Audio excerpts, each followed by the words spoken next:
मैं शरपुर का हैशियाँ government finance school secondary पढ़ना वा मेरे क्लास इंचार्ज सारा अल्लाह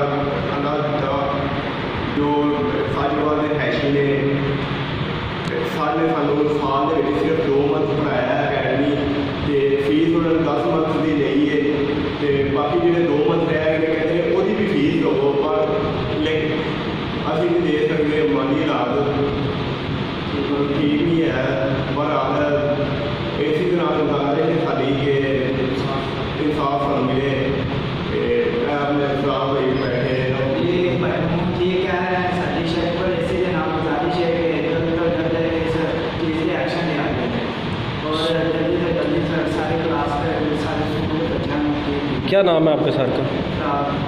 सारे लालिता सर। कहाँ के रैशी हैं? सारे कितने मंथ की फ़ीस दी है आपने? 2 मंथ पढ़ा है और 10 मंथ की फीस दी और बाकी 2 मंथ की मांग रहे हैं साल में और हम दे नहीं सकते इस फीस और हमें इसी से गुजारिश है कि जल्द से जल्द इस चीज़ पर एक्शन लिया जाए। आपको रोल नंबर स्लिपें नहीं दे रहे?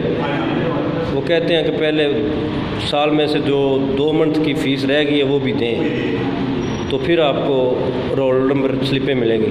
ये आप तीनों का ही मसला है या सारी क्लास का है? ये सारी क्लास का मसला है। जी ठीक है जी, ये ठीक कह रहे हैं। यस।